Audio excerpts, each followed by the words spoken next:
of mental health matters. So today we have a very special guest with us, somebody who is a multitasker. इन्होंने बहुत सारी field में अपना नाम रोशन किया है, be it entrepreneurship, film making या फिर social activist. So today he is currently heading the BJP IT cell, Journal Secretary Shishir Tripathi. Welcome Shishir to mental health matters and I am very thankful to you कि आज आप आए हमारे साथ समय निकाल के इतने बड़े पॉलिटिकल ड्रामा में नागपुर के और मेंटल हेल्थ के बारे में बात करने के लिए रेडी हुए. Thank you. Thank you. So Shishir, as somebody who holds influence and power on lot of people, especially your followers. देखिए, सबसे पहली बात तो पावर और मेंटल हेल्थ दोनों अलग चीज़ें हैं और हम लोग बहुत साधारण से पार्टी के कार्यकर्ता हैं. तो वो साधारण सी पार्टी का नाम भारतीय जनता पार्टी. अरे वो तो इतनी बड़ी पार्टी है. जनता का साथ है इसीलिए बड़ी है. बिल्कुल. अब होता क्या है कि पावर और मेंटल हेल्थ भले पर्यायवाची आगे चल के हो जाते हैं, पर हम लोगों का इसमें एजेंडा ये रहता है कि जनता के लिए काम कर सकें, उसको पावर से रिलेट नहीं करते. तो Shishir, like you are a multitasker, तो आप बहुत सारे लोगों से कनेक्टेड रहे हैं. तो as somebody who has influence, कि आप जो लोगों को बताते हैं वो लोगों को समझ में आता है, वो फॉलो करते हैं लोग, तो पब्लिक एक्सपेक्टेशंस और मेंटल हेल्थ को आप कैसे साथ में कंबाइन करके चलते हैं? देखिए, बहुत सिंपल है. पब्लिक एक्सपेक्टेशन और मेंटल हेल्थ दोनों एक दूसरे से रिलेटेड है. होता क्या है, जैसे XYZ एक एक्टिविटी हुई, आइदर दैट इज पॉलिटिकल और नॉन पॉलिटिकल, तो उसके पहले आपको अपना एक रिसर्च करना पड़ता है कि आम नागरिक का मानसिकता उस पर्टिकुलर इंसिडेंट को लेकर कैसा है. अगर ऐसा हमें कुछ लग रहा है कि इस विषय पे लोगों का मत जो है वो विपरीत दिशा में है, तो हमको पहले उन्हें समझाना पड़ता है कि विपरीत नहीं जाए, इस एजेंडे का अर्थ ये है. कुछ लोग उससे प्रभावित होते हैं. आमतौर पे विपक्ष की मानसिकता इसमें थोड़ी खराब हो जाती है, उनकी मेंटल हेल्थ पे असर पड़ता होगा, भगवान जाने. पर हम लोग तो डेडिकेटली काम ये करते हैं कि लोगों को समझा के दें कि इस पर्टिकुलर एजेंडे से क्या हो सकता है, इसमें क्या फायदे हैं, क्या नुकसान है. उसके अकॉर्डिंग लोग जो है वो खुद ही अपना फिर आगे एक्शन लेते हैं और हम लोग वही करते हैं जो जनता का मत है. तो आमतौर पे जब ऐसा करते हैं तो मेंटल हेल्थ पे इसका फर्क या असर जो है वो पॉजिटिव ही पड़ता है. नकारात्मक चीज़ों को सकारात्मक करने का प्रयास जो है वो किया जाता है इसमें. ऐसा कोई आप एजेंडे का एक एग्जाम्पल देना चाहेंगे जो अभी की पूरा पॉलिटिकल एनवायरनमेंट है पूरे सिटी का इस समय, तो ऐसा कौन सा एजेंडा आपने लिया है बीजेपी ने और उससे क्या पॉजिटिव इम्पैक्ट आया है कम्युनिटीज पे? बहुत अच्छा प्रश्न मेंटल किया हेल्थ आपने. कम्युनिटी पे. मेंटल हेल्थ कम्युनिटी के हिसाब से ही मैं बताऊंगा इसको. देखिए, हम लोग समाज के सभी वर्ग से जुड़े हुए हैं. समय आता है तो ज़मीन पे उतर के भी काम करते हैं, और क्योंकि मेरा profile IT cell social media का है तो हम लोग सिस्टम पे भी काम करते हैं ना, बेसिकली कंप्यूटर लैपटॉप्स पे. अब हमारा काम क्या होता है, हम लोगों का काम इसमें होता है कि सरकार द्वारा आई हुई सभी पॉलिसीज़ को आम जनता तक पहुँचाने के लिए सोशल मीडिया का उपयोग करना. वर्तमान में हमारे मुख्यमंत्री श्री शिंदे साहब, उप मुख्यमंत्री देवेंद्र जी, इन्होंने एक बहुत अच्छी स्कीम लाई, लाड़की बहन योजना. अब लाड़की बहन योजना का लाभ अगर आप देखेंगे तो 3 महीने का, 2 महीने का, किसी को 4 महीने का, एक साथ महिलाओं को इसका बेनिफिट मिला. तो किसी के खाते में 4,500 रुपये पहुँचे, 6,000 रुपये पहुँचे, 1,500 रुपये से ये शुरू हुई है. आगे ये शायद बढ़ने भी वाली है. तो विपक्ष ने क्या किया, इसमें नैरेटिव चलाने की एक गलत कोशिश की कि ये स्कीम गलत है या पैसे नहीं मिलेंगे. बाद में अपोजिशन ने कुछ ऐसा कोशिश किया कि क्योंकि ये अपोजिशन वाला पोस्ट मैंने देखा है जी, उसमें लिखा था कि सिर्फ बंद कर दी गई है, सिर्फ इलेक्शन के टाइम पे ये योजना चलाई जाएगी, उसके बाद ये योजना बंद कर दी जाएगी. नहीं, ऐसा कभी नहीं होने वाला. फडणवीस जी और शिंदे जी ने खुद जनता के बीच में आकर ये वचन दिया है कि ये स्कीम बंद नहीं होने वाली है और बोले हैं तो करेंगे भी. अब इसमें विपक्ष ने क्या किया, इसमें एक प्रचार किया. इनफैक्ट वो कोर्ट में भी गए कि हम जीतेंगे तो हम ये स्कीम बंद कर देंगे. कोर्ट में गए कि ये इलीगल है, इसको बंद करना है, तो वो जीत नहीं पाए. तो मेंटल हेल्थ पे उनके फ़र्क जरूर पड़ा होगा कि वो जीत नहीं पा रहे हैं. अब आते हैं आम लोगों पे. आप बिलीव नहीं करेंगे, मध्य नागपुर का एक एरिया है बजरिया, हम लोगों ने वहाँ पे कैंप लगाया था. अब इतने साधारण लोग पहुँचे थे वहाँ पे, 21 साल की उम्र से लेकर तो 65 साल की उम्र वाले सभी लोग पहुँचे थे. बहुत सारे लोग थे, लगभग 3,000 लोगों को हमने इसमें मदद करी वो फॉर्म भरने में, ताकि उन लोग ये, चाहे वो IT के माध्यम से हो या ऑफलाइन माध्यम से हो, ताकि उनको ये योजना का लाभ मिले. आप बिलीव नहीं करेंगे, ऐसे लोग आए थे जिनके पास ब्लैक एंड वाइट फ़ोन है, पुराने ज़माने का सैमसंग का फ़ोन है, उन लोगों को ये सब नहीं आता. उनको सिर्फ इतना समझता पासबुक तक नहीं है, बैंक अकाउंट तक नहीं है। उनको बैंक अकाउंट भी बनवा के दिया, उनको इस योजना का लाभ मिले वो सारा उनका डॉक्यूमेंटेशन करा के दिया। कुछ समय बाद उनके खाते में पैसे आए। आप बिलीव नहीं करेंगे, दिवाली का समय आ रहा था और उनके खाते में 4,500 रुपये है। मेरे घर की काम वाली आंटी हैं, उनके खाते में 4,500 रुपये। वो मेरे लिए मिठाई लेकर आई, बोले भैया आपके कारण। अरे वाह। अब वो इतनी खुश थी, उनने बताया कि 4,500 रुपये में मैंने मेरे बच्चे के लिए कपड़े खरीदे, मैंने मेरी देवरानी के लिए साड़ी खरीदी, अरे वाह। मैंने मेरे पति को भी एक कपड़ा खरीद के दिया दिवाली के लिए। तो अब आप बताइए, जो महिला किसी घर में काम कर रही है, वो बेचारी महीने का 5,000-6,000 कमा रही है, उसको एक साथ अगर 4,500-5,000 रुपये मिल रहे हैं, तो वो उसने अपनी दिवाली अच्छे से मनाई, उनके घर में खुशी थी, वो सब लोग खुश थे कि हमको सरकार की तरफ से एडिशनल पैसे आए। उनकी लाइन थी, मी देवा भाऊची लाड़की बहन। तो अब होता क्या है, मैं यहाँ पे किसी पार्टी का प्रमोशन करने नहीं आया हूँ, लेकिन मैंने ग्राउंड पे देखा है कि चाहे काम करने वाले लोग हो, एकदम समाज का पहला तबका जो होता है वो हो, या स्टूडेंट्स लोग हों, ऐसे बहुत सारी लड़कियाँ देखे हम लोगों ने जिनने इस योजना में अप्लाई किया, उनको पैसे आए। वो बच्चियाँ उससे अपने कॉलेज का पेट्रोल का एक्सपेंस मेंटेन कर रही हैं, उससे वो अपने नोट्स खरीद रहे हैं और वो अपना ट्रैवल एक्सपेंस भी मेंटेन कर रहे हैं। ये एक एडिशनल उनको बेनिफिट मिला, ये उनके डिपेंडेंसी के तरफ एक स्टेप आगे बढ़ा। तो ये योजना से उनके मेंटल हेल्थ पे एक इकोनॉमिकल प्रेशर जो रहता है बच्चों को, वो हटा। तो they are easily focusing on their studies. वो काम करने वाली आंटी आज वो मेंटल प्रेशर में रहती थी कि घर कैसे चलाऊंगी, त्यौहार कैसे मनाऊंगी, इतने ही पैसे हैं। उनको ये पैसे मिले तो वो खुश है, वो सेटिस्फाइड है, वो अपने काम पे ध्यान दे रही है, और वो पैसा भी घूम फिर के वो एक्सपेंस कर रहे हैं तो मार्केट में ही आ रहा है। तो somehow it's boosting the economy also. तो अब इनने, विपक्ष ने जो इसमें एजेंडा चलाने की कोशिश करी थी कि बंद हो जाएगा, नहीं मिलेगा, इससे एक नकारात्मक वातावरण तैयार करने की कोशिश किए थे, पर वो उन पे उल्टा ही बैठा। तो मेरे को तो ऐसा लगता है कि भविष्य में विपक्ष के कार्यकर्ता शायद आपके पास जरूर आएंगे कि they need to talk and they need some consultation, और आप जरूर उनसे बात करिएगा। बिल्कुल, मैं उनसे पूछूंगी कि उन्होंने ये नेगेटिव क्योंकि हमारे पब्लिसिटी क्यों की। हमारे पास रिकॉर्ड्स हैं। अब ऑफिशियल डेटा मैं यहाँ पूरा तो नहीं बता पाऊंगा, बट जितने 1,000 करोड़ रुपए सरकार ने सैंक्शन करी, हर एक लोगों के अकाउंट में पहुंचा है, लोगों से को उससे हेल्प मिली है, and people are happy. There is a very positive environment in the society. आप कभी ग्राउंड वर्क में आइए, स्लम एरियाज में आइए। अशोक चौक के पास वैसे ही एक एरिया है। कुछ दिन पहले सवेरे 8 बजे हम लोग अशोक चौक में गए थे कुछ काम से।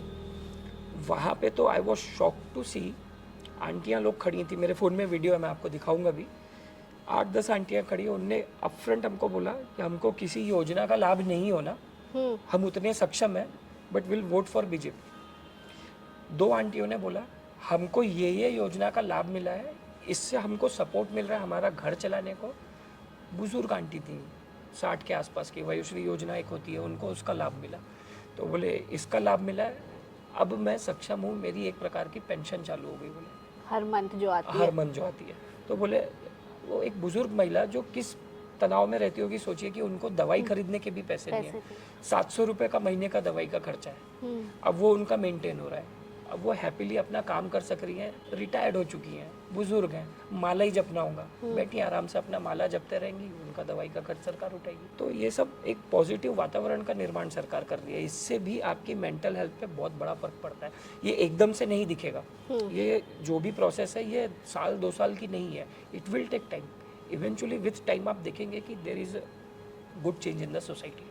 Okay, good. सो शिशिर, जैसे जितना मैं पॉलिटिक्स को समझती हूँ, उसमें ऐसी मानसिकता के लोग जनरली आते होंगे जो कि बहुत स्ट्रॉन्ग हेडेड है, बहुत फोकस्ड होंगे या एक डिसिप्लिन में होंगे। आपके पॉलिटिक्स में क्या कुछ ऐसे लोग भी रहते हैं जो थोड़े वनरेबल हैं, या पॉलिटिक्स में आने के बाद उनकी मेंटल हेल्थ पे कुछ इतना इफेक्ट पड़ जाता कि वो थोड़े वनरेबल हो जाते हैं? वनरेबिलिटी और पॉलिटिक्स को आप कैसे रिलेट करेंगे? सो शिशिर, मुझे एक बात बताइए, मैं जितना पॉलिटिक्स को समझती हूँ उसमें जैसे एकदम स्ट्रॉन्ग हेडेड होना ज़रूरी है और एकदम फोकस्ड, जिसको कहते हैं ना कड़क हृदय का इंसान होना चाहिए पॉलिटिक्स में। तो क्या आपके पॉलिटिक्स में ऐसे लोगों की भी जगह है जो शायद इतने स्ट्रॉन्ग माइंडेड नहीं हैं, या थोड़े कहते हैं ना नाजुक हैं या सॉफ्ट हैं, उनका हो जाता है क्या पॉलिटिक्स में, चलता है उनका? देखिए, ये बहुत अच्छा प्रश्न है। हृदय राजनीति में सबका नाजुक होता है, अच्छा। क्योंकि जनता की फिक्र हर किसी को है, पर मस्तिष्क सबका मजबूत होता है, ठीक है। इसीलिए वो निर्णय ले सकते हैं, समय आने पे सख्त निर्णय भी लेते हैं। उदाहरण के तौर पे मैं आपको बताना चाहूँगा कि हमारे सम्माननीय श्री बाला साहेब ठाकरे जी, वो एक कड़क मस्तिष्क के और दूरदृष्टि वाले नेता थे। उनके नेतृत्व में महाराष्ट्र ने अच्छी प्रगति भी की और एक संतुलन भी बनाया। पर जब मैं बात श्री उद्धव जी ठाकरे की करता हूँ, तो जब तक वो भारतीय जनता पार्टी के साथ थे तो उनके निर्णय कुछ सटीक बैठते थे फडणवीस जी के साथ और बाकी नेताओं के साथ। अभी मैं देख रहा हूँ उनके निर्णय में, जब से उन्होंने कांग्रेस के साथ अपना हाथ बढ़ा लिया है, तो उनके निर्णय वैसे नहीं आ रहे हैं। वो फिकल माइंडेड दिख रहे हैं, कंफ्यूज दिख रहे हैं, पब्लिक अपीयरेंस कम हो चुका है। तो कहीं ना कहीं ये उनकी कमज़ोर मानसिकता दर्शाता है। तो हो सकता है कि पार्टी बदलने के बाद नेता लोग जो होते हैं अंडर प्रेशर, खासतौर पे कांग्रेस के साथ जुड़े हुए लोग अंडर प्रेशर जो है, ये खुद जो चाहते हैं वो नहीं कर पाते होंगे। इनके आला कमान जो इनको निर्देश दे रहे हैं, उस चक्कर में ये कम बोल पाते होंगे या निर्णय नहीं ले पाते होंगे। इससे उनकी शायद मानसिकता पे भी असर पड़ता होगा, मेंटल हेल्थ पे असर पड़ता होगा, क्योंकि विचारधारा मूल इनकी क्या है ये अब समझ में नहीं आ रही है। ये जनता के लिए क्या करना चाहते हैं अब ये समझ में नहीं आ रहा है। ये इनका महाराष्ट्र को लेके विजन क्या है ये समझ में नहीं आ रहा है। जब शीर्ष नेतृत्व ही इनका कंफ्यूज हो जाएगा कि हमारा नेता क्या कर रहा है हमको यही नहीं पता है, तो जनमत का समर्थन इनको जो है वो क्या करेगा, उनको ही नहीं पता है कि अब हमको क्या करना है जब हमारा नेता ही ऐसा है। तो फिर इसका दुष्प्रभाव जो है जनता पे भी पड़ता है। जनता भी पीछे पीछे बात करना शुरू कर देती है कि हमारा नेता ही ऐसा है तो अब हम क्या करें, हमको नहीं समझ में आ रहा है। अब जो विचारधारा से भारतीय जनता पार्टी वाला होगा या सनातनी होगा या जिसको विकास पसंद होगा, वो ऑटोमेटिकली शिंदे जी के साथ और फडणवीस जी के साथ आएगा। जो उद्धव ठाकरे जी की तरह वल्नरेबल होगा, वो स्वाभाविक है कि शायद उनके समर्थन में आएगा या कोई निजी स्वार्थ या किसी दबाव के कारण उनके साथ चला गया तो चला गया। पर राजनीति में सॉफ्ट हृदय सबका रहता है। अगर सॉफ्ट हृदय नहीं रहता तो इनको हर कोई नेता, चाहे वो विपक्ष का भी क्यों ना हो, इनके हृदय में भाव तो रहते हैं, ये बात सच है। पर वो भाव किस लिए है और किस पक्ष में है ये एक अलग मुद्दा हो जाता है। भाव रहते हैं, ये जनता के लिए काम करते हैं, सभी पार्टी करती है। लेकिन वर्तमान स्थिति में कुछ पार्टियां मेरे को ऐसी दिख रही हैं जो जनता के नहीं, इनके भाव खुद के लिए हो जाते हैं, इसीलिए खुद का काम करने लगते हैं और खुद की मानसिकता पे भी इससे इनके असर पड़ता है। अगर आप जनता के लिए काम करने की मानसिकता से, मेंटल हेल्थ से उतरोगे तो आपके भाव भी अच्छे रहेंगे, आप काम भी अच्छा करेंगे और शायद जनता आपको चुन के भी लाएगी। तो आपके हिसाब से अगर कोई एक यंग आदमी आता है, बोलता है मुझे पॉलिटिशियन बनना है या मुझे पॉलिटिक्स ज्वाइन करनी है, तो आप क्या उसको एडवाइस करेंगे as somebody who is part of politics from a very long time? What would you advise to a young aspirant who wants to join politics? देखिए, ये बहुत ही अच्छा प्रश्न है। इसमें होता क्या है कि भारत स्वतंत्र हो चुका है और हम किसी भी प्रकार की गुलामी अभी नहीं देख रहे हैं। मैं मानसिक गुलामी की बात नहीं कर रहा हूँ, किसी ना किसी कारणवश एक मानसिक गुलामी पूरा अलग मुद्दा है, पर हम स्वतंत्र हो चुके हैं। अब मुझे कोई भी चीज़ पाने के लिए या किसी भी प्रकार की सेवा करने के लिए उस प्रकार के युद्ध नहीं करना है, अनशन नहीं करना है जो गुलाम भारत में संघर्ष हुआ। अब समाज सेवा का या जनता के उत्थान का सबसे अच्छा माध्यम है राजनीति। राजनीति के बाद सामाजिक संगठन, एनजीओज, एनपीओज, जैसा आप खुद एक बहुत अच्छा एनजीओ चलाती हैं।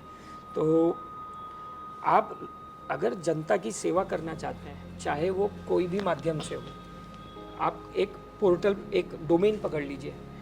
जैसे आपको लोगों के मेंटल हेल्थ के ऊपर काम करना पसंद है, तो आप एक संगठन के माध्यम से, राजनीतिक संगठन के माध्यम से भी एक अपना समूह बना के आप उसमें काम कर सकते हैं। जैसे मैंने जब शुरुआत किया था तो मेरे को ऐसा कोई आइडिया नहीं था कि मैं पॉलिटिक्स ज्वाइन करना चाहता हूँ।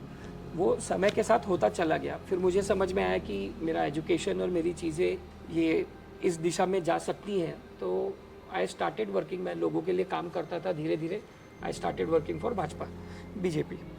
तो अगर आपको एक राजनीतिक पटल मिल जाता है तो आपके लिए चीज़ें और अच्छी तरीके से खुलती हैं, आप और लोगों के साथ जुड़ते हो, आप ज़मीन से जुड़ते हो। आपको समझ में आता है कि जो पहला पायदान है, जो पहला तबका है समाज का, कुछ लोग इसे अंतिम तबका कहते हैं, पर मैं इसे पहला तबका कहता हूँ कि फॉर एग्जांपल एक ऑटो ड्राइवर हो गए या सफाई कर्मचारी हो गए, ये समाज का पहला तबका है। ये पहला तबका किसी भी प्रकार की परेशानी में है, आप जब उन लोगों के बीच में जाएंगे तो आपको समझ में आएगा कि नहीं, ये पार्टी इन लोगों के लिए इतने लेवल पे काम कर रही है।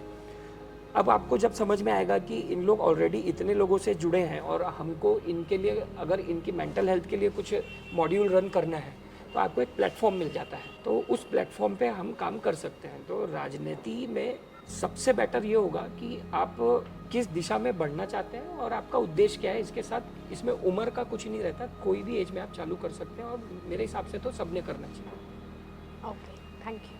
अब जैसे पॉलिटिकल एनवायरनमेंट में बात हो ही रही है, तो मैं पूछना चाहती हूँ बहुत स्पष्ट शब्दों में आपसे कि भारतीय जनता पार्टी नागपुर में मेंटल हेल्थ को प्रमोट करने के लिए क्या कर रही है? देखिए, भारतीय जनता पार्टी सिर्फ मेंटल हेल्थ पे नहीं, ये एक आवश्यक ये मुद्दा एक है। छोटी सी एक वन ऑफ द वर्टिकल्स मैं पूछ रही हूँ, जी, जैसे कि हाँ, तो भारतीय जनता पार्टी का एजेंडा जो रहता है वो बहुत स्पष्ट रहता है।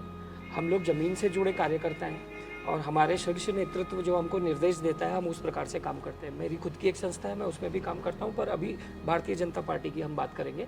भारतीय जनता पार्टी ने पिछले कुछ सालों में नागपुर में एम्स लाया। भारतीय जनता पार्टी ने नगर पालिका के माध्यम से कुछ अस्पताल बनवाए। भारतीय जनता पार्टी ने मेयो हॉस्पिटल, इंदिरा गांधी रुग्णालय, डागा हॉस्पिटल, इन सभी हॉस्पिटलों को नवीनीकरण, जीर्णोद्धार, नए डॉक्टर्स, इसके अलावा वहाँ पे मेंटल हेल्थ के लिए भी कंसल्टेंट्स, साइकेट्रिस्ट और साइकोलॉजिस्ट सारे लोगों को उपलब्ध कराया है।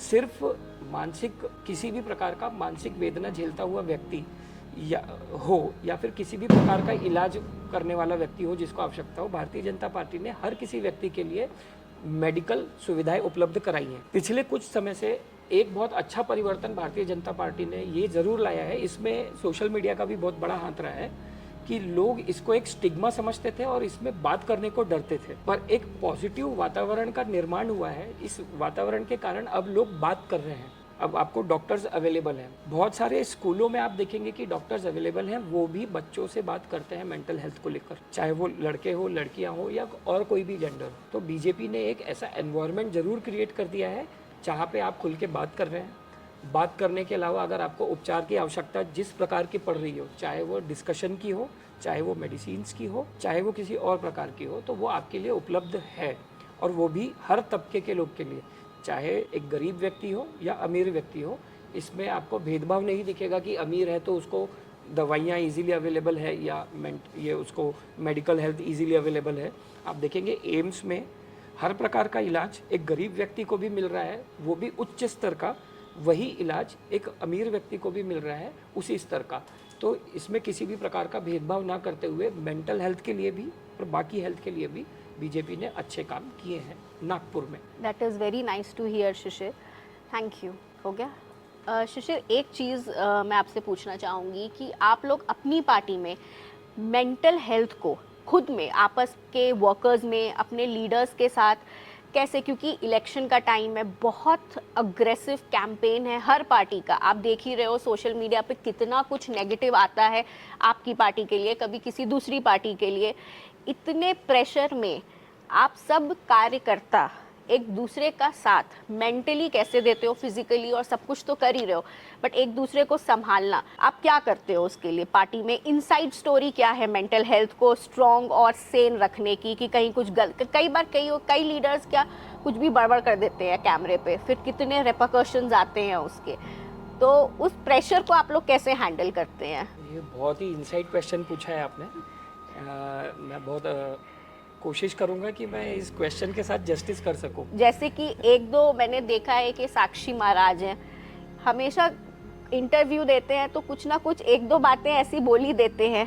एक दो और लीडर्स है गिरिराज करके, ये भी कुछ कंट्रोवर्शियल स्टेटमेंट ऐसा दे देते हैं कि मुझे सुन के लगता अरे ये क्या है, ऐसे कैसे कोई लीडर बोल सकता है? तो कैसे हैंडल करते हैं ये वर्क प्रेशर आप लोग आपस में? देखिए, हर प्रकार के स्टेटमेंट का एनालिसिस करना जरूरी होता है कि उस नेता का अनुभव कैसा रहा है और वो इस स्थिति में क्यों आया कि उसके स्टेटमेंट ऐसे आ रहे हैं। ठीक है, मैं व्यक्ति विशेष की बात यहाँ नहीं करूँगा। आपने साक्षी महाराज का नाम लिया, आपने गिरिराज सिंह का नाम लिया, आपने उन लीडर्स का नाम नहीं लिया जिन्होंने भारत के बहुसंख्यक लोगों के विरोध में स्पष्ट रूप से बोला है काम किया है, या फिर पार्लियामेंट में उनका स्वागत किसी पार्टी के प्रधानमंत्री ने किया जो कि एक आतंकवादी भी था, ठीक है। अच्छा। जम्मू कश्मीर की घटना है ये, मैं किसी का नाम नहीं लूंगा, बाकी लोग समझ जाएंगे कि ये कब की घटना है और कैसा हुआ। एक प्रधानमंत्री है जो कुछ बोलते नहीं है, उन्होंने कभी कुछ बोला नहीं, क्यों नहीं बोला, उनकी मेंटल हेल्थ कैसी थी ये मुझे नहीं पता, पर उन्होंने एक ऐसे व्यक्ति का जरूर स्वागत किया पार्लियामेंट में बुलाकर जो कि आतंकवादी निकला, उसके ऊपर तमाम केसेस और धाराएं बैठी हुई हैं, ठीक है। ये अलग विषय हो जाता है पूरा। तो इसमें ये देखना बहुत ज़रूरी हो जाता है, आकलन करना कि वो नेता ऐसी स्टेटमेंट क्यों दे रहा है, ठीक है।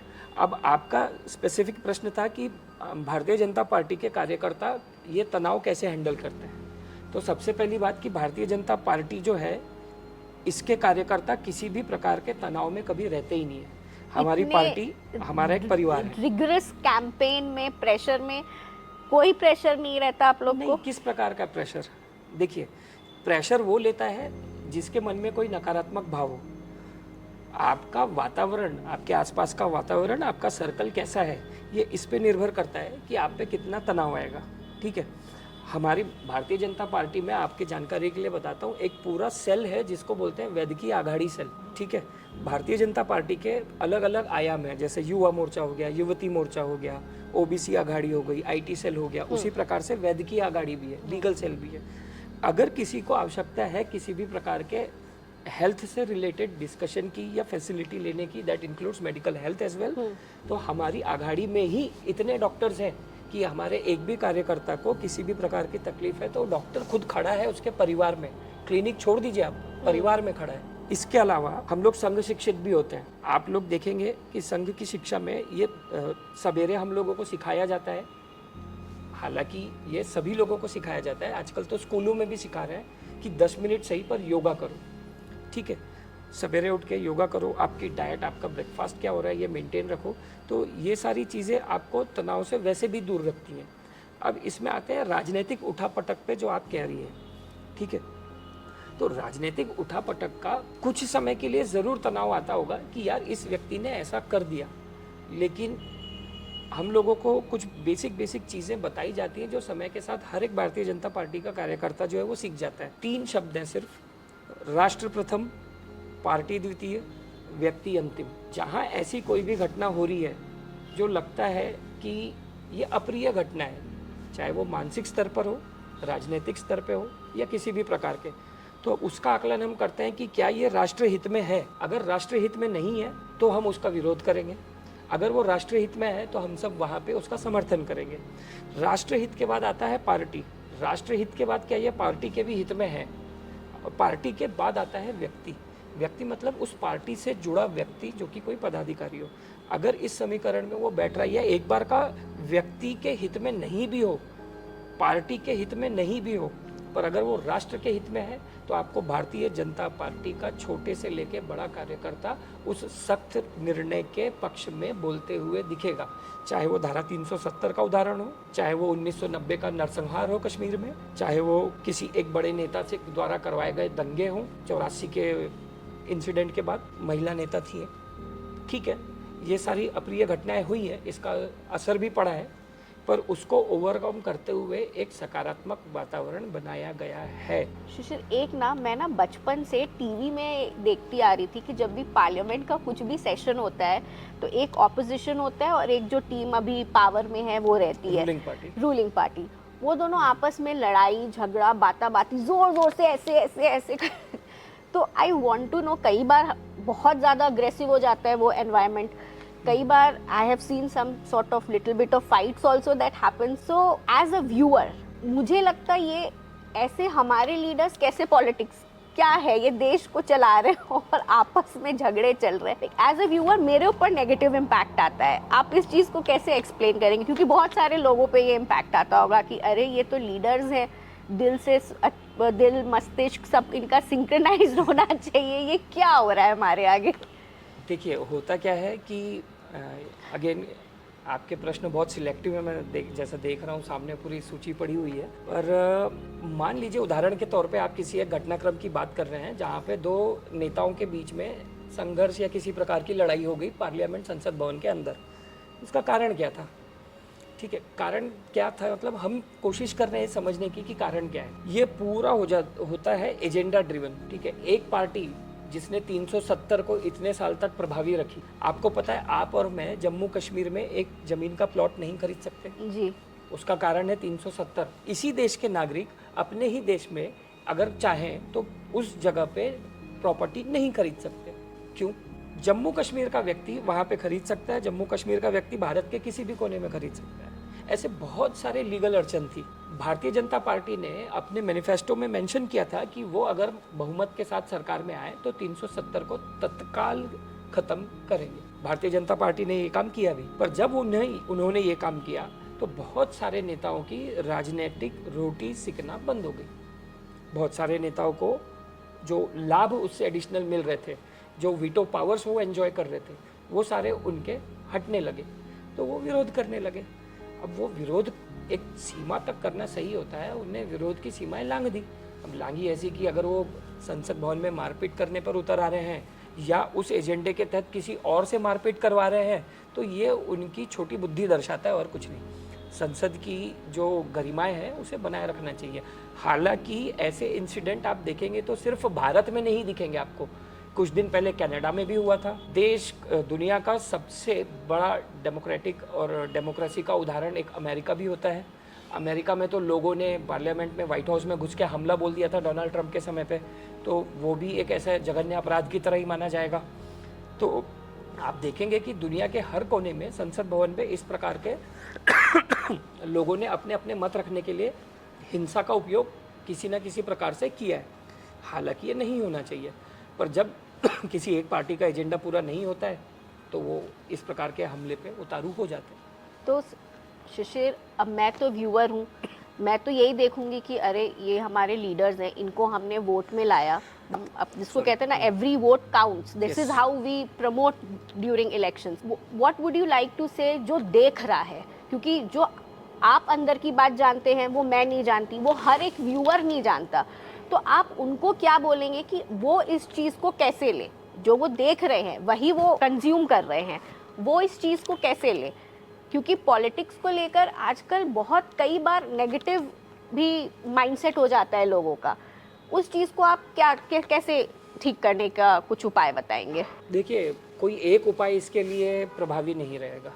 अगर आप उपाय की बात करें तो मेरे दृष्टिकोण में राजनीति से अच्छी चीज़ नहीं है देश को विकसित बनाने के लिए। 2047 में प्रधानमंत्री का स्वप्न है कि भारत को विकसित भारत बनाने के लिए वो एकदम संकल्पित है, उसी दिशा में वो आगे बढ़ रहे हैं। अब उस दिशा में वो आगे बढ़ रहे हैं तो सरकार में आ भी रहे हैं, इससे विपक्ष को मिर्ची लग रही है। विपक्ष चाहता है कि वो सरकार में आए तो वो अड़ंगे डालने की कोशिश करता है। ठीक है, अब हर राजनीतिक दल के कार्यकर्ता भी होते हैं, हर राजनीतिक दल के फॉलोअर्स भी होते हैं। तो किसी एक पार्टी का व्यक्ति अगर आ रहा है तो दूसरे पार्टी के व्यक्ति को नाराज़गी होती है। हमारा इसमें आकलन या हमारी एक्टिविटी जो है ये सभी कुछ ऐसी रहना चाहिए कि सबसे पहले तो हम सब शिक्षित हैं, हम किसी भी प्रकार की हिंसा की तरफ ना जाएं, हम संविधान का पूरा पालन करें। संविधान के पालन और शिक्षण के साथ साथ हम अपने विवेक से निर्णय लें कि क्या जो एक्टिविटी हम कर रहे हैं वो राष्ट्र हित में है या नहीं। अगर कोई भी गतिविधि राष्ट्र हित में है तो राष्ट्र हित में होने वाली हर एक गतिविधि भारत को विकसित बनाने के लिए अग्रसर रहेंगे हम लोग, और भारत विकसित बनेगा। और अगर ऐसा वर्तमान की सरकार भारतीय जनता पार्टी कर रही है तो मैं तो ये कहूँगा कि सभी ने साथ में मिलकर भारतीय जनता पार्टी के लिए काम करना चाहिए, उसको वोट भी करना चाहिए और उनके एजेंडे को फुलफिल करने में समर्थन भी देना चाहिए। विपक्ष ने भी, विपक्ष चाहे तो साथ में मिलके जो राष्ट्रहित में मुद्दे हैं, जैसा कि हमारे लीडर ऑफ अपोजिशन है राहुल गांधी थे, मतलब पहले जब किसी समय वो भी थे, अभी दूसरे हैं, तो राहुल गांधी विदेश यात्रा पे जाते हैं तो भारत की बुराई करके आते हैं। ये वही भारत है जिसमें अटल बिहारी वाजपेयी को विपक्ष सरकार ने भारत को रिप्रेजेंट करने भेजा था, और अटल बिहारी वाजपेयी ने भारत के मुद्दे as a Indian citizen, as a Indian diplomat वहाँ पे रखे थे कि नहीं, as a country we are united. Rahul Gandhi पूरा उल्टा करके आते हैं। जी बिल्कुल। अटल बिहारी चाहते तो वो भी इसी प्रकार से कुछ गलत बोल सकते थे, पर उन्होंने अपने विवेक से निर्णय लिया।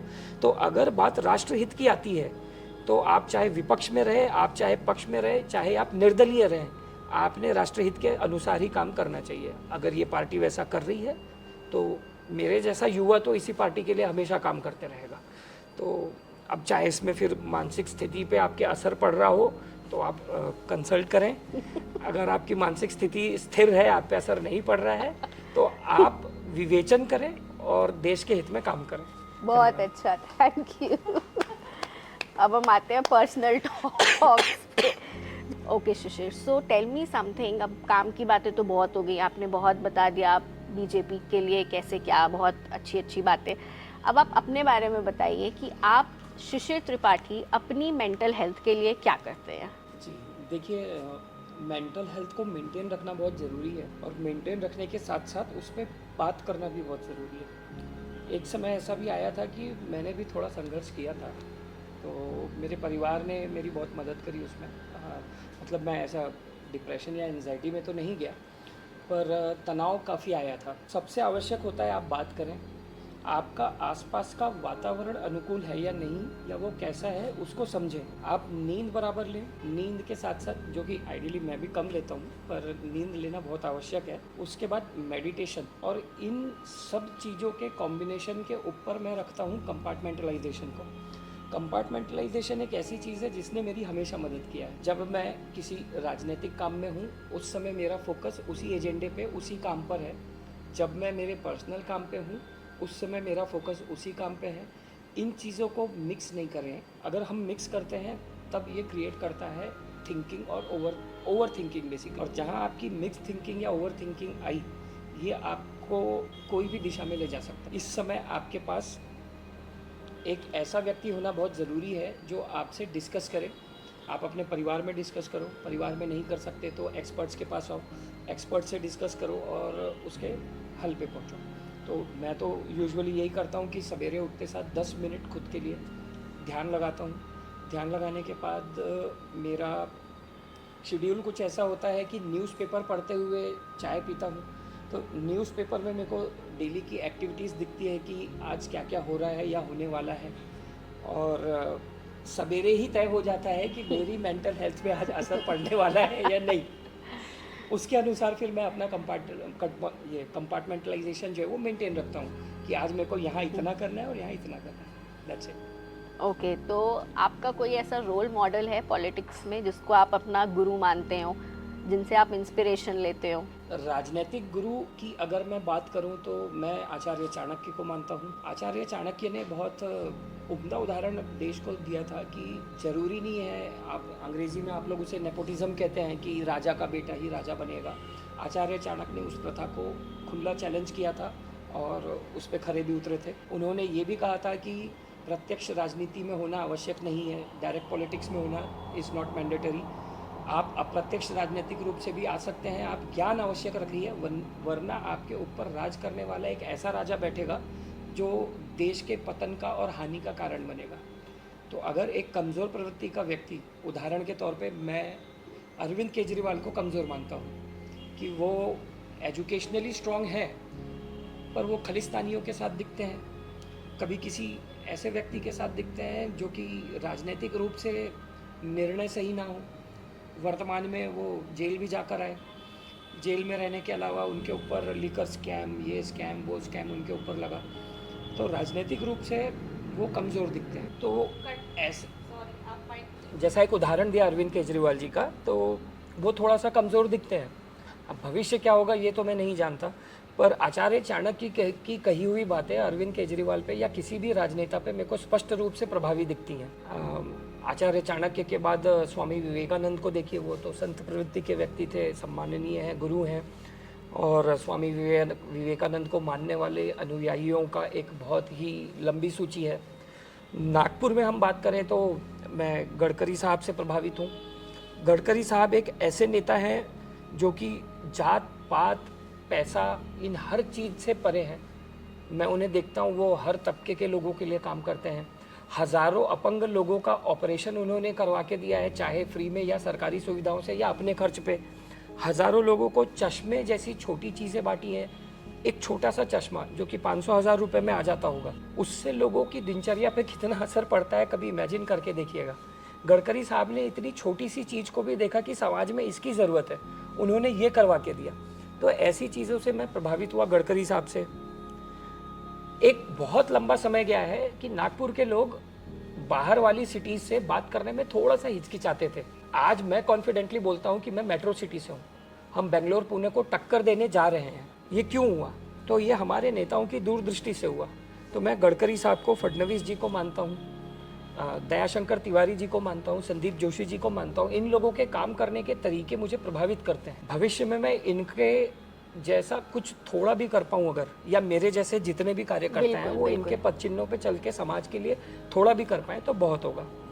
तो बस इतना ही है। कोई एक ऐसा इंसिडेंट आपकी लाइफ में हुआ है जिससे पॉलिटिकल करियर में आपके बेसिकली या पर्सनल लाइफ में जिसने आपकी मेंटल हेल्थ पे बहुत इम्पैक्ट किया हो? हाँ, मैं कॉलेज में पढ़ता था तब की बात है। सबसे पहले सन 2009 में एक छोटा सा इंसिडेंट हुआ था। मेरा एक दोस्त था, उसने मुझे NSUI ज्वाइन करने के लिए कहा।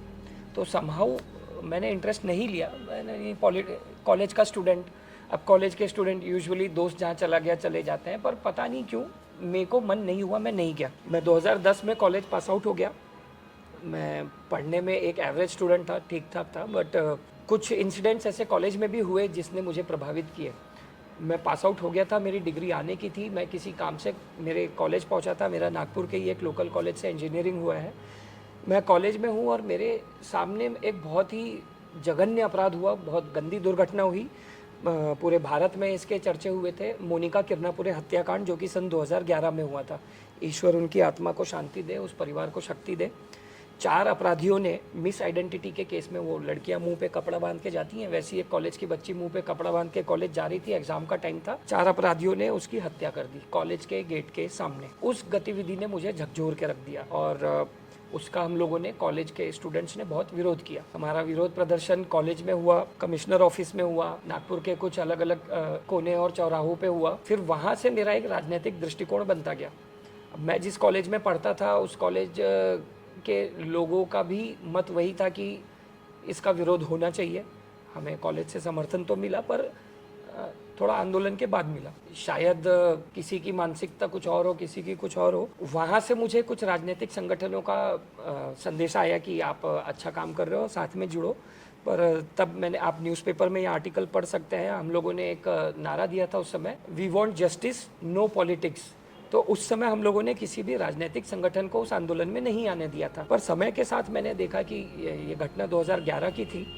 2011 से फिर इस दिशा में कुछ काम करना शुरू किया। फिर धीरे धीरे जब देखा कि राजनीतिक समीकरण शहर के कैसे हैं, देश के कैसे हैं, और कौन सी पार्टी भ्रष्टाचार कर रही है या विकास की तरफ बढ़ रही है, उस दौर में लगातार स्कैम खुलना शुरू हुए। और एक यंग माइंड जो कि 20-22 साल का है, नया नया कॉलेज से पास आउट हुआ है, तो रोज न्यूज़पेपर में पढ़ रहा है, कभी 2G स्कैम, कभी 3G स्कैम, कभी 4G स्कैम, कभी कोयला घोटाला, कभी कलमाड़ी का घोटाला। तो उस चीज़ ने बहुत इम्पैक्ट डाला। शर्म वाली बात तो तब थी कि 2G या 3G स्कैम की बात है, उसका घोटाले का वैल्यू इतना था जो कि भारत की GDP को भी प्रभावित कर रहा था, उसके आसपास का था। तो ऐसी घटनाओं ने मुझे बहुत ज़्यादा सोचने पर मजबूर किया कि यार ये पार्टी ऐसी कैसी है कि कोल का घोटाला हो या कोई भी घोटाला हो, इनके स्कैम इतने बड़े बड़े उजागर हो रहे हैं। और मैं 20-22 साल का था, तो उन चीज़ों ने मुझे वाकई में प्रभावित किया।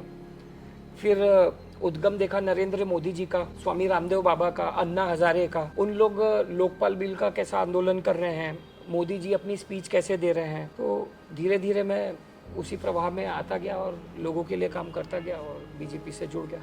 तो मोनिका किरनापुरे हत्याकांड ने मुझे झकझोरा था। मेरे साथ मेरे दोस्त लोग भी थे। पुलिस ने, मैं सैल्यूट करूंगा पुलिस डिपार्टमेंट को, पुलिस डिपार्टमेंट ने उसमें जो ऑपरेशंस रन किए और उनने जितना सीरियसली इस इशू को सॉल्व किया, मुझे नहीं लगता कि ये एक प्रकार से, मैं इसे कोई पुलिस वर्क तो मैं अपनी नज़र में नहीं बोलूँगा, मैं इसे बहुत बड़ा एक प्रकार का सामाजिक काम बोलूँगा। कि जो लोग ये सोचते हैं कि पुलिस काम नहीं करती है, वो एक दिन एक नॉर्मल से कांस्टेबल या नॉर्मल से नॉर्मल बोलना भी गलत होगा, कमिश्नर, पुलिस कमिश्नर के साथ बिता के देखेंगे, तब उन्हें समझ में आएगा कि नहीं यार, इन लोग भी काम करते हैं। उस अपराधियों को सजा दिलाने के लिए इन लोगों ने जो प्लानिंग करी थी, जो काम किया था, वो काबिले तारीफ था और उस लड़की को न्याय मिला। तो ऐसी चीज़ें हैं जो प्रभावित करती हैं। अब आज की डेट में आप देखेंगे तो नागपुर बहुत सेफ सिटी है और ऐसी घटनाएं नहीं होती हैं। कुछ समय पहले मैं मेट्रो से जा रहा था, तो वहाँ कुछ बच्चियाँ डिस्कशन करते जा रही थी खुद से, जिसमें शायद किसी कॉलेज के बच्चे थे। तो मेट्रो में कैमरेज भी लगे हुए हैं, इसलिए हम सेफ फील करते हैं और खुद की गाड़ी नहीं मेट्रो का यूज़ करते हैं।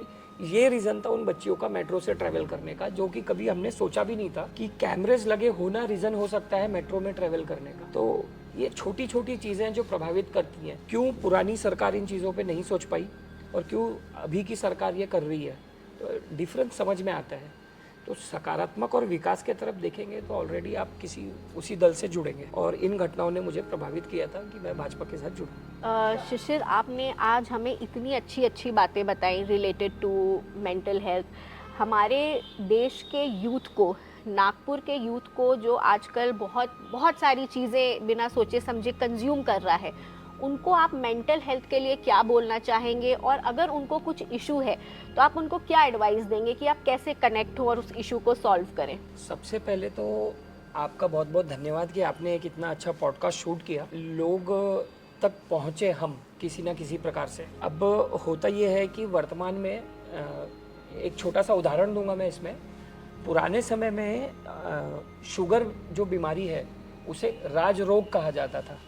उसे राज रोग इसीलिए कहा जाता था क्योंकि ये राजाओं को होता था। अब राजाओं को क्यों होता था? तो लोगों की मानसिकता ऐसी थी कि राजा साहब गद्दी पर बैठे हैं, बॉडी मूवमेंट नहीं हो रहा है, 8-8 घंटा बैठे हैं, सिर्फ फरमान जाहिर कर रहे हैं, शुगर हो गई। इसीलिए अब मेडिकल साइंस बाद में आया। उस जमाने में वैद्य रहते थे, तो वैद्यों ने टर्मिनोलॉजी दी राज रोग। समय के साथ जैसे जैसे सुविधाएं बढ़ी, राजाओं के तरीके की सुविधाएं आम नागरिकों तक भी पहुंचने लगी। पहले के ज़माने में बग्गी हुआ करती थी राजाओं के चलने के लिए, फिर रथ हुआ करते थे। आज के ज़माने में कार एक आम नागरिक भी ले रहा है। हमारा लाइफस्टाइल बहुत चेंज हो चुका है, कहना ये चाहता हूँ। अब जब लाइफस्टाइल चेंज होता है तो इसमें कुछ बीमारियाँ लगती हैं। आम बीमारियों में है शुगर, डायबिटीज़, मेंटल हेल्थ। पिछले 10 सालों में ये एक स्टिग्मा था मेंटल हेल्थ, लोग बात नहीं करते थे, शर्माते थे। इसमें कुछ पिक्चर्स भी बनी हैं, तो देखा गया कि पिक्चरों से प्रभावित होकर बच्चे भी गलत निर्णय ले रहे हैं या सही निर्णय ले रहे हैं। किसी पिक्चर में आगे आई क्विट लिख दिया तो बच्चा भी आई क्विट लिख के कूद जा रहा है। बिल्कुल। शक्तिमान देख के छोटे बच्चे कूद जा रहे हैं, बचाओ शक्तिमान बोल के। तो ऐसी चीज़ें जो मेंटल हेल्थ पे फ़र्क डालती थी। तो इसका सबसे सरल तरीका है कि आप अपने आसपास सबसे पहले तो अपने पेरेंट्स से बात करें। अगर पेरेंट्स से बात नहीं कर पा रहे हैं तो आप लोग एक्सपर्ट्स के पास आएँ। आज दीवानका मैडम से चर्चा करने में समझ में आया कि ये यूथ से कितना जुड़ी हुई हैं, और बहुत सारे कॉलेज में इनका सेमिनार भी हुआ है, ये एक संस्था भी चला रही हैं। तो ये सारी चीज़ों से जब आप लोग जुड़ेंगे तो आप देखेंगे कि ऐसे बहुत सारे ग्रुप्स हैं जहाँ पे आप अकेले नहीं हैं, आप जैसे बहुत सारे लोग हैं जो इकट्ठा होते हैं और चर्चा करते हैं। इसमें आपकी प्राइवेसी भी मेंटेन रखी जा रही है। अगर आपको अलग से चर्चा करना है तो आप वो भी कर सकते हैं। तो इससे आपको कुछ सल्यूशन मिलेगा, आप इससे शर्माएं नहीं। मेंटल हेल्थ कोई ऐसा डिसीज़ नहीं है कि इससे आप डरो या शर्माओ या बात नहीं करो। ये उल्टा बात करने से ठीक होता है। तो आप जितना इसके बारे में ओपनली बात करेंगे कि I am facing this challenge, उतना आपको इसका रास्ता मिलेगा। और जहाँ आपको एक बार रास्ता मिल गया तो आपके पास इसका सल्यूशन भी रहेगा। तो ये कोई स्टिग्मा नहीं है कि लोग आपके बारे में क्या सोचेंगे क्या नहीं सोचेंगे। अल्बर्ट आइंस्टाइन भी किसी बीमारी से सफ़र कर रहे थे, उन्होंने उसको ओवरकम किया, वो भी इंसान थे। भारत उदाहरणों से भरा पड़ा है। अभिषेक बच्चन भी किसी एक बीमारी से सफ़र कर रहे थे, उनने भी उसे ओवरकम किया। हम भी इंसान हैं, ऐसी कोई चीज़ नहीं है जिसे हम ओवरकम नहीं कर सकते, बशर्ते आप एक्सपर्ट से कंसल्ट करें, आप अपने पेरेंट्स से बात करें, आप योगा मेडिटेट करें, नींद लें, तो मेंटल हेल्थ प्रभावित नहीं होगी और हम इसको ओवरकम कर सकेंगे। Thank you so much Shishir, and I am very thankful to you कि आज आपने ये इंस्पायरिंग माइंड्स को ये मौका दिया कि हम आपसे मिलें और आप अपने एक्सपीरियंसेस शेयर करें हमारे साथ। Thank you so much Shishir, and it was a great time talking to you, and I wish you all the best. Likewise बहुत बहुत धन्यवाद कि आपने मुझे बुलाया, इंस्पायरिंग माइंड ने बात करने का मौका दिया। मेंटल हेल्थ पे मैंने कई विषय पे बात किया है, पर मेंटल हेल्थ पे बात करने का मौका मुझे पहली बार मिला। कई बार ऐसा भी होता है, हम लोग भी फ्रस्ट्रेट होते हैं, पर ऐसे जब पोर्टल के साथ हम लोग भी जुड़ते हैं तो हमको समझ में आता है कि नहीं, समाज में काम करने वाले बहुत सारे अच्छे लोग हैं जो कर रहे हैं। तो मैं तो नागपुर के सभी यूथ को ये अपील करना चाहूँगा कि इंस्पायरिंग माइंड के सोशल मीडिया के जितने भी अकाउंट्स और पेजेस हैं, इंस्टाग्राम, फेसबुक, ट्विटर, आप लोग फॉलो करें। आप लोग डायरेक्ट रीच कर सकते हैं इनको। नागपुर में वर्धमान नगर एरिया में इनका ऑफिस भी है, यहाँ पे रीच करें, जो भी इशू कोई फेस कर रहा है आप बात करें और आपको सोल्यूशन ज़रूर मिलेगा। मुझे यहाँ बुलाने के लिए Thank आपका you बहुत बहुत so धन्यवाद। much. Thank you very much ma'am.